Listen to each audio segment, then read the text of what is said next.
your classroom is a place for fun and excitement, but it can also be home to a lot of stress when you're feeling overwhelmed by the few kids that really challenge your patience. We've all been there, and even though you can't pick the kids that end up in your classroom, you have full control of how you handle them. Here's how to set yourself up for success in 5 easy steps. Number 1, have the right mindset. Progress over perfection. In your classroom, you're only competing with yourself, not the teacher down the hall. So you should simply strive to be better than you were the day before. As the teacher, you have the privilege of setting the tone for the day.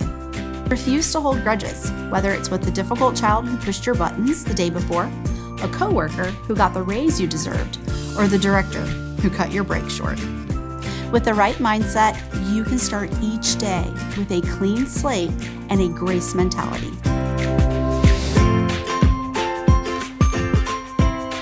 Number 2, be prepared. When you prepare ahead of time, you reduce the stress on yourself and the confusion for your students. Before the kids arrive, be ready. Plan out your circle time discussion and activities. This includes having 3 to 4 backup activities ready to go if your original plan bombs. Always keep extra circle time activities ready for those moments. Create a busy box to keep in your closet or on a shelf. This includes rotational toys and items that children have not played with recently. You can pull this out anytime you need a little something extra to keep your kids busy. Being prepared also means having books stacked by the circle time chair, instruments waiting, and materials cut and ready. When everything is ready and in the right place, you don't have to run around for things while kids are working on their projects. Be sure your schedule includes transition times, hand washing time, and bathroom breaks. Those extra 10 minutes here and there can really throw your day off, so plan for them and include those times in your daily routine. A quick review of your schedule and lesson plans for the day can give you a deeper sense of confidence for the day because you know exactly what's ahead. Lastly, plan for your more difficult children. Think about the aspects of the day that may throw them off and have special jobs, physical activities, or extra toys ready for when they need your extra support.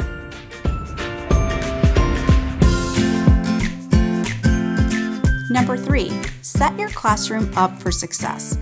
There's a science behind a good classroom. Sometimes there's not much you can do about the color of your walls or the carpets on your floor, but you can still set your classroom up for success. Yes, you need to meet specific requirements, but how you arrange the areas in your room is key. Don't put your louder blocks or construction areas or home living areas near the library or the calming area. Arrange your centers so that there are no runways between shelves and walls that encourage children to run. Be sure you have a large area for gross motor and indoor play. Post artwork, posters, and charts at children's eye level, not your own. And for infants and toddlers, be sure art is hung in a plexiglass display to prevent them from pulling the art off the walls. Also, be aware of any blind spots and use a mirror if you need to be sure you can see each of your little ones while diaper changing. Infuse literacy throughout your classroom with labels, book baskets, clipboards with paper, and various writing utensils like crayons and markers and twistables. This is going to encourage writing skills. Small changes to your room will support your children's self-regulation and behavior throughout the day, and that makes your day a little bit easier. So it's a win-win. See things from their point of view. Lie on the floor and imagine these playful experiences through the eyes of a small child. You can create a place where your kids feel welcome, safe, and learn that school is fun. Number 4, provide positive attention.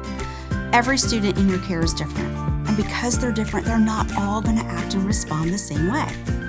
Focus on building relationships with your kids. Have one-on-one conversations with each child as often as possible, and look for every opportunity to give positive reinforcement. Don't forget about the 5-to-1 ratio.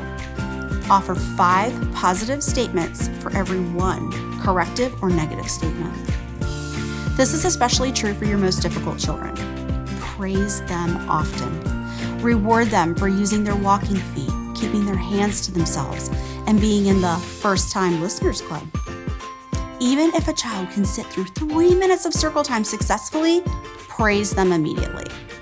Each positive interaction you have with children builds their trust, their confidence, and it strengthens your relationship. A secure relationship with you is the key to better classroom behavior.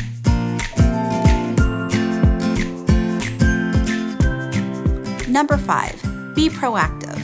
After a while, you'll have an idea of what behaviors you can expect from which kids. Anticipate the negative behaviors that may occur and be ready to respond in a proactive way. Have a planned response ready when X, Y, or Z occurs. Focus on the why of behavior because there's always a why. Remember, behavior is a form of communication. They didn't just wake up and plan to ruin your day. Give your children choices throughout the day.